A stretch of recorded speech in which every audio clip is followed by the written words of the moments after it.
For over a year, Ukrainians have had to adapt to living in a new reality, and the war has brought not only new rules, but new saints to pray to, like Saint Javelin. She does not need gilding and luxury. Instead of a cross, she is holding an American Javelin missile.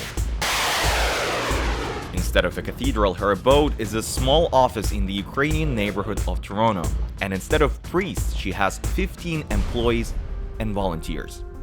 When Russia invaded Ukraine, Christian Boris wanted to help. He created the Saint Javelin brand to raise a little money for Ukrainians. This meme was first created by an American artist named Chris Shaw, who designed Madonna Kalashnikov. So first she had a Kalashnikov in her arms, and then someone, as a joke, put the javelin in her arms. And it was just like a meme joke. A friend of mine in January 2000 of last year, he printed some of these stickers and then sent them around to people to put on their laptops. And I was like, I want that too. Just for fun. Just for fun.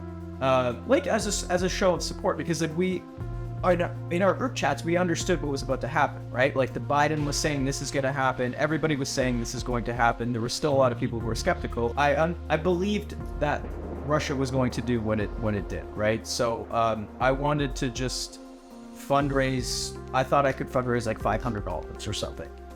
So I printed some of these stickers. I put them up on Instagram and I said, does anybody want one? It's $10. And then I got a ton of messages, and then I started a website. And then like it went from 2 orders on the first day, on the first night, and then the next day it was like 1,000. And then the next day it was like 5,000. Starting small, Saint Javelin became a big help. From a social media meme, she has become an unofficial patron of the Ukrainian resistance. Russian tanks spend their lives growing up in the plains of Russia and then migrate to Ukraine to meet their fate in the region ruled by Saint Stugna, Saint Javelin, and Saint Enlaw.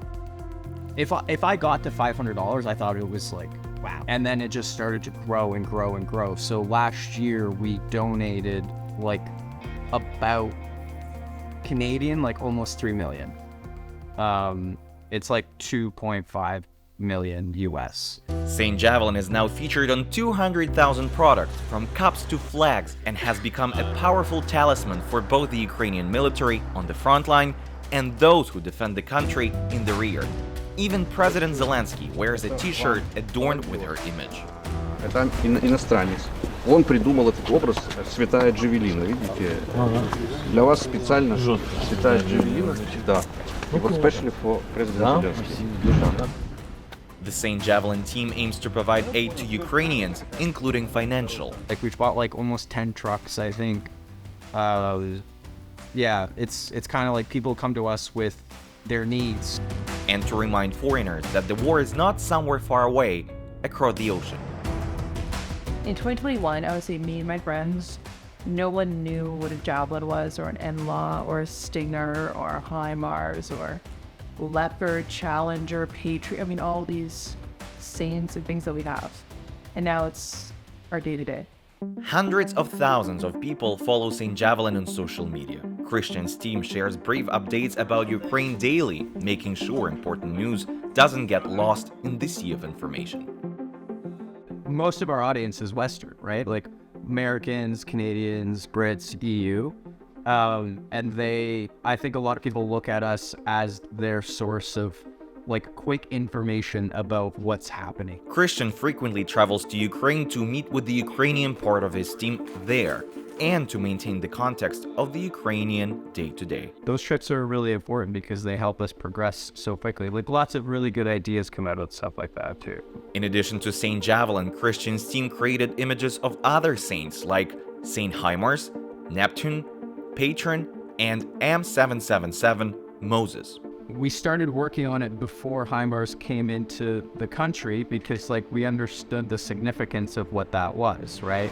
Of what it would mean to the war and like what it has obviously meant. So when we launched that, then Reznikov wore one of the t-shirts and then it went kind of like viral. St. Javelin's goal this year is to transfer half of the production to Ukraine to support local producers. The factory, and they put the coordinates, like, people got angry at us because they're like, oh my god, the Russians are going to bomb the factory. Those are just the coordinates of this stuff. We found manufacturers across Ukraine that do socks, t-shirts.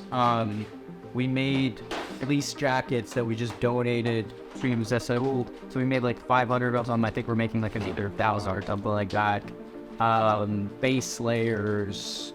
We're now importing fabric from other places around the world. Like the best, like we went to France last month to go to a fabric show, a textile show, to figure out like how does this all work, right? Like how do we pick fabrics and then decide, you know, how we control the quality of what we're making as much as possible. So it's really becoming like a proper clothing brand. Unique items such as this sculpture are not sold, but instead auctioned off.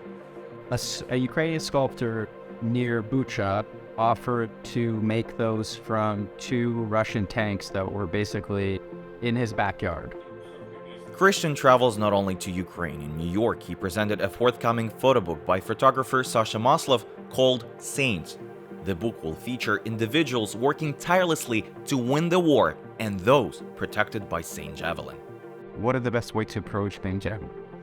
To pray out of... Well, I think when people keeping Ukraine in their thoughts, and that just means a lot because people are willing to go out of their way to show their support through like concrete action.